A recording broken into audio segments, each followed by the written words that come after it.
You're welcome to today's class. Today we shall be looking at adjuncts. And actually you're already familiar with it. All we're doing is a bit of revision. Is that okay? So you already know that an adjunct is a word which modifies a verb, an adjective, or an adverb. Take that again. An adjunct is a word which modifies a verb, an adjective, or an adverb. You already know that a verb is a word which indicates the state of being, or an action, or a happening. You can also call it an occurring. Is that okay? An occurrence, anyhow you want to call it. Now, adjuncts indicate the manner, take note of that. They indicate the manner, the time, the place, frequency, reason, and degree of the happening of an action. In other words, basically, when we're talking about adjuncts, we're hinging more on the aspect of the verb that indicates actions and doings, and not on the state of being. Is that okay? So basically, we work on the manner, the time, the place, the frequency, the reason, and degree of the happening of the action. Is that okay? That's the first aspect. Then, we can form these adjuncts simply by making use of noun phrases, which are a group of words with a noun as the head word. Remember that. Or adverbs, which are words which simply modify verbs. You still remember that. Or prepositional phrases, which are just a group of letters that are used in giving positions to certain, or positions or directions to certain actions. Is that okay? Now, but you need to be able to identify the fact that adjuncts have similar attributes with adverbs. They have similar attributes with what? With adverbs. But, unlike an adverb, adjuncts are not only single words. In other words, you can have more than 3 words making an adjunct. You can have 5 words making one adjunct. Unlike in the cases of adverbs, where you have just one word as an adverb, belonging to the class called adverbs. Is that okay? So in an adjunct, you could have an adverbial. In other words, there could be a group of words coming together to make that adverbial. And how do we arrive at that group of words? Either by employing the usage of noun phrases, adverbs, or prepositional phrases. Quickly, we want to look at the types of adjuncts. And I did a chart to aid you do that quickly. You can do this in your notes as well so that you can easily identify them. We have adjuncts of manner, which indicate the how of an action.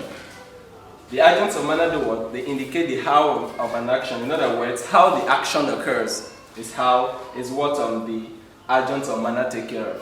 Look at the example before it. Say he ate slowly. Slowly here tells us how the action of eating occurred in that particular case.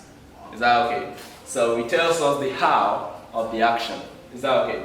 Then we have adjuncts of time. Adjuncts of time indicate the when of the action. In other words, look at this for example. He came in the morning. He came in the morning. He came in the morning. What does in the morning tell us? In the morning tells us about what? The time of the action. In the morning tells us about what? The time of the what? Of the action. So it's the when. And you know that the question when speaks about time. You understand me? So we move on to the place. The adjuncts of place, which is another type of adjunct, indicate the where of the action. In other words, they tell us the place of the happening of the action. For example, we met in school. In school tells us the place of the action here, meeting. You understand what I'm talking about? So we move on to the adjuncts of frequency. Adjuncts of frequency tell us how often.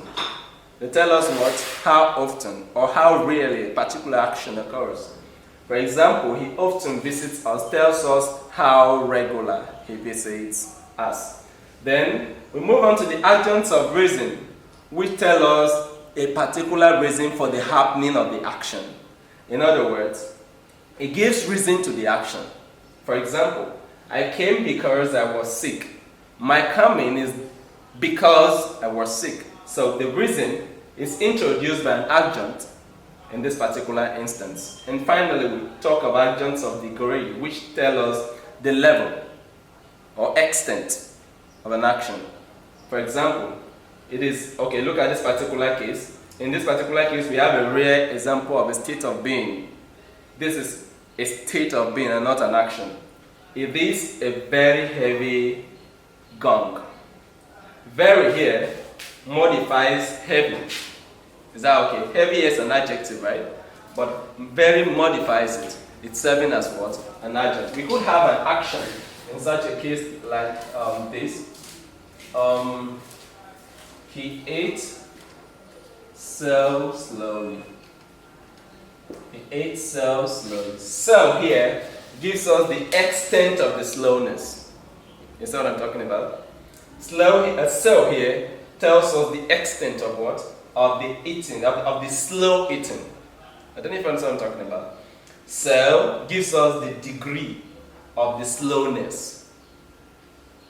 Is that okay? And the slowness here is of the action. You see what I'm talking about? So that's it. Is that okay? Alright, so having completely understood what adjuncts are and the various types of adjuncts, I'll need you to quickly do exercise 1 at page 157 of your English textbook. Do exercise 1 at page 157 of your English textbook. Thank you very much. I hope you enjoyed today's class. See you in the next class. God bless you.